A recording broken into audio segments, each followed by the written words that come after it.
I did think, could I narrow all these crises down to a dichotomy, to a binary opposition? And perhaps influenced by the past 6 years in Britain, where I've followed the Brexit debate very closely. One of the terms that constantly came up in Britain was the global race. And I think this brought me back to the only Dutch philosopher worth reading, Johan Huizinga, who created this dichotomy between competition and play as the overriding and governing principle of society. And so play is inherently non-competitive, and it's its own reward. Whereas competition is an activity whose reward lies outside of itself. It's external.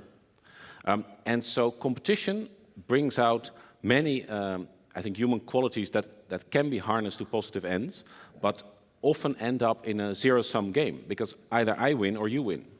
And so I think one of the reasons that Britain voted to leave the EU, because its political culture, as it's been shaped in the past 30, 40 years by billionaire-owned newspapers, is that the world is a zero-sum game. And this then brought me to the idea, perhaps underlying all the crises we're witnessing is, on the one hand, competitive social Darwinism, and on the other hand, solidarity. And so underlying solidarity is, of course, empathy. And as you know, the behaviorists and psychologists tell us, the first thing that goes when you're fearful is empathy. So I would also, on a just tactical level, go really easy on the Titanic, the apocalypse, all these things. In the 80s, when Granddad grew up, I remember thinking the end of the world was nigh because of the nuclear standoff. And so I think it can be paralyzing to use these very big terms. And once you realize that fear leads either to paralysis or the shutdown of empathy, we may not want to go down that road. And so you mentioned this little project I did talking to populist voters, so both in Britain and here. And what struck me is that essentially how they read the promise of Wilders, Brexit, Trump is, I will protect you. I think this is why the wall is such a brilliant thing. And I think it need not even be built. It's the idea of we will fend you off on everything that makes you afraid.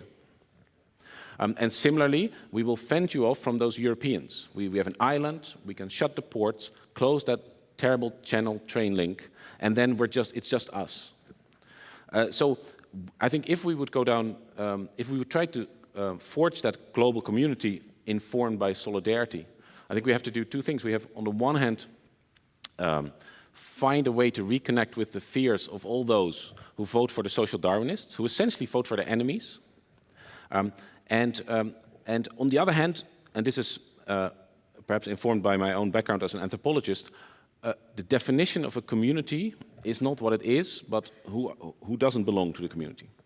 So if we really want to build a global community, we're going to do something that has never been done in humanity before, which is to create a community without others. And I think we have very good reasons not to want to create others, because if you look at the catastrophes of the past few hundred years with nationalism and ethnicism, that is exactly what got us into all those wars and wholesale destruction of peoples. But it hasn't been done. So I'm not a philosopher, so I can just end on, I don't know.